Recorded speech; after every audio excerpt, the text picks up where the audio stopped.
அந்த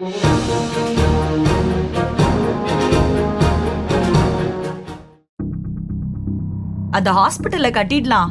அம்மாக்கு நல்லபடியா ஆபரேஷன் நடக்கட்டும். அந்த 10 நாளைக்குள்ள நம்ம எப்படியாவது பணத்தை புரட்டி அவங்க கிட்ட கொடுத்துடலாம்டா.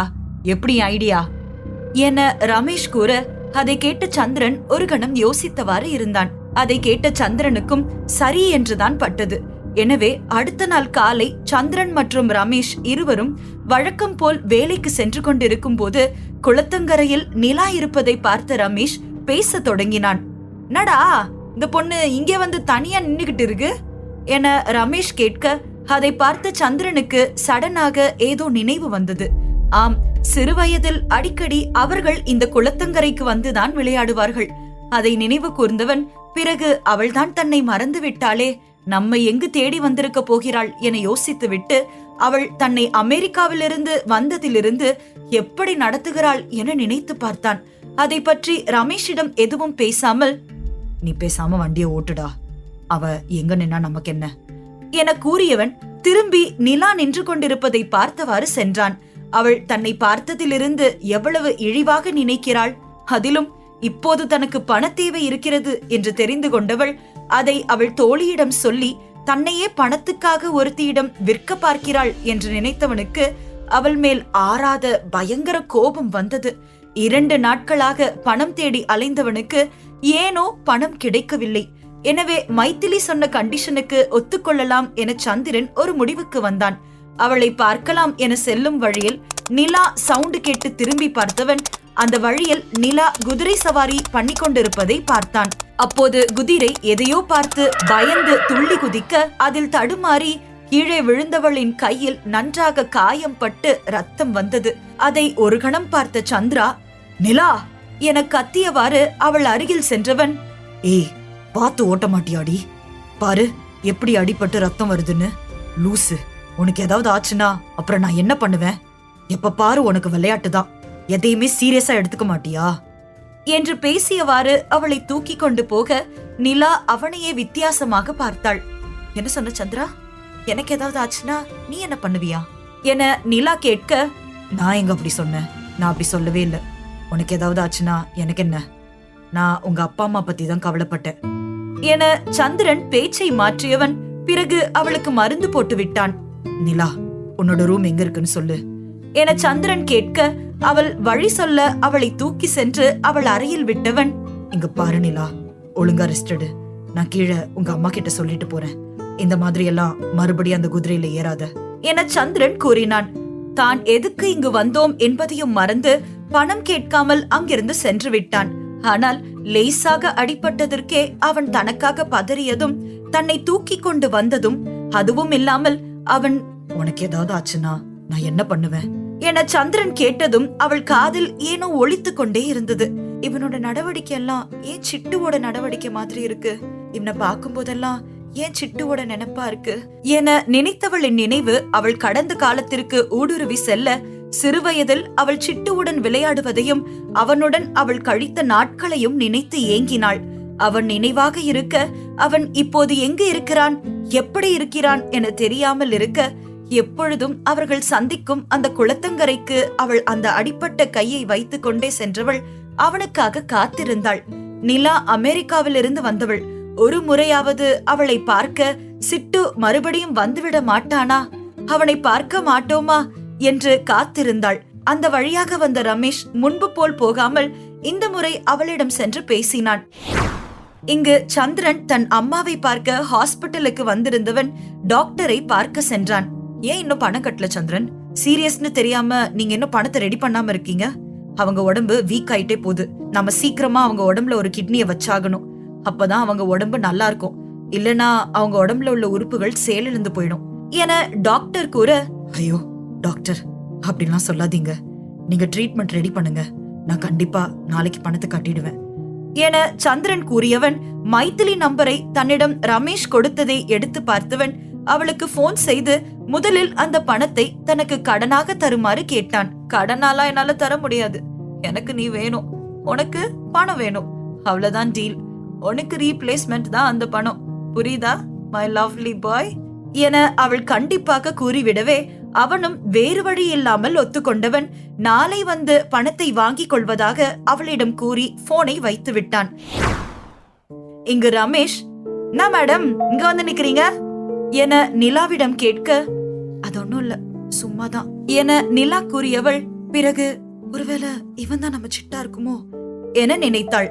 ரமேஷ் திரும்பி போவதை பார்த்தவள் தயங்கியவாறே சிட்டு என நிலா கூப்பிட, அந்த குரல் கேட்டு ரமேஷ் திரும்பிய அடுத்த கணம் நிலா அவன் அருகில் ஓடி சென்றவள், "அப்போ நீதான் என் சிட்டுவா?" என சிரித்தவாறு கேட்க, அதை புரியாமல் பார்த்து ரமேஷ் தன் ஒரு புருவத்தை உயர்த்தியவன், "என்ன சிட்டுவா?" என எதிர்கேள்வி கேட்டான். "அப்போ நீங்க சிட்டு இல்லையா?" என நிலாவின் முகம் வாட ரமேஷ் எதுவும் புரியாமல் அங்கிருந்து திரும்ப, அதை பார்த்த நிலா மேலும் அவனிடம், "நீங்க இந்த ஊர் தானே? உங்களுக்கு சிட்டுவை யாருன்னு தெரியுமா? அவன் என்னுடைய சைல்ட்ஹுட் ஃப்ரெண்ட். நான் இங்க இருந்தப்ப அவன் கூட தான் விளையாடுவேன். எனக்கு அவனை ரொம்ப ரொம்ப பிடிக்கும். நான் அமெரிக்காவுக்கு போனதுக்கு அப்புறம் அவனை ரொம்ப மிஸ் பண்ணேன். வந்ததுக்கு அப்புறம் சிட்டுவை எதிர்பார்க்காத நாளே இல்ல.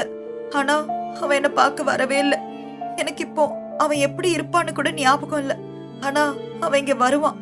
அடிக்கடி நாங்க 2 பேரும் இங்கதான் சந்திப்போம். அதனாலதான் தினமும் இங்க வந்து வெயிட் பண்ணிட்டு இருக்கேன். அதனாலதான் உங்களை சிட்டுன்னு நினைச்சு பேசிட்டேன். சாரி" என நிலா கூறியவாறு திரும்ப, "நிலா மேடம் கொஞ்சம் நில்லுங்க" என ரமேஷ் கூற, ஒரு கணம் நிலா திரும்பி பார்ப்பதை பார்த்த ரமேஷிற்கு அவள் கூறுவதையெல்லாம் கொஞ்சம் புரிந்தது. ஆம், தன் நண்பன் இதுவரை காத்திருக்கும் பெண் இவள்தான் என்று புரிந்தது. "உங்களுக்கு என்ன இப்போ? சிட்டுவை பார்க்கணும் அவ்வளவுதானே?" என ரமேஷ் கேட்க, "அவன் உங்களுக்கு தெரியுமாண்ணா?"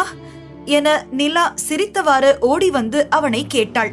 அதை பார்த்து ரமேஷ், "கொஞ்ச நாளுக்கு முன்னாடி என்னை எப்படி பேசினா, இப்ப அண்ணான்னு பேசுறா" என நினைத்தவன் மேலும், "எல்லாம் காரியம் ஆகணும்னா அப்படிதான்" என்று நினைத்தவாறு, "சரிமா தங்கச்சி, வா, அவன் இருக்கிற இடத்துக்கு உன்னை கூட்டிட்டு போறேன்" என்று ரமேஷ் கூப்பிட்டான்.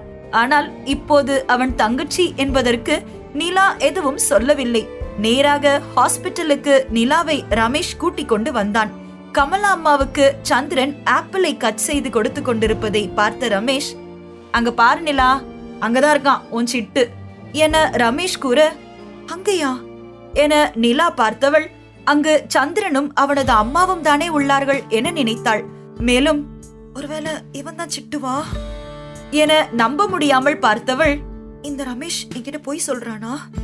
என நினைத்தவாறு சந்திரனை வைத்த கண் வாங்காமல் பார்த்தவளின் கண்களில் அவன் கையில் இருக்கும் அவள் கொடுத்த செயின் பட்டது. ஆம், அவன் அம்மாவிற்கு அவன் ஆப்பிள் ஊட்டும் போது அவன் கையில் அது நன்றாக தொங்குவது அவளுக்கு தெரிந்தது. அது அவள் கொடுத்த செயின் அல்லவா? அதை இன்னமும் சந்திரன் பத்திரமாக வைத்திருக்கிறானா என நினைத்தவளின் கண்கள் கலங்க ஆரம்பித்தது. ஆம், அவள் அவனை கொஞ்ச நெஞ்ச பாடப்படுத்தி வைத்தாள். அவனை எவ்வளவு இழிவாக பேச முடியுமோ அவ்வளவு இழிவாக பேசினாள். எவ்வளவு இழிவாக நடத்த முடியுமோ அவ்வளவு இழிவாக நடத்தினாள். அனைத்திற்கும் மேல் தன் தோழிக்கு அவனை பிடித்த ஒரே காரணத்தினால் அவன் ஏழ்மையை காரணம் காட்டி அவன் உடம்பை தன் தோழிக்கு காசுக்காக விற்க சொன்னாள். இந்த இடத்துல அவன் என்ன நடத்தியிருந்தா என சந்திரனிடத்தில் நிலாவை அவளால் கற்பனை செய்து கூட பார்க்க முடியவில்லை. கடவுளே, நான் என்ன காரியம் செஞ்சுட்டேன் என நினைத்தவளுக்கு தன்மேலே ஆத்திரமும் கோபமும் அனைத்தும் அளவுக்கு மீறி வந்தது. அதை பார்த்த ரமேஷ், "நிலா, ஏன் அழற? இதுல உன் தப்பு என்ன இருக்கு? நீ எதையும் தெரிஞ்சே செய்யல. எல்லாம் விதியோட விளையாட்டு. இதுல உன் தப்பு எதுவும் இல்ல.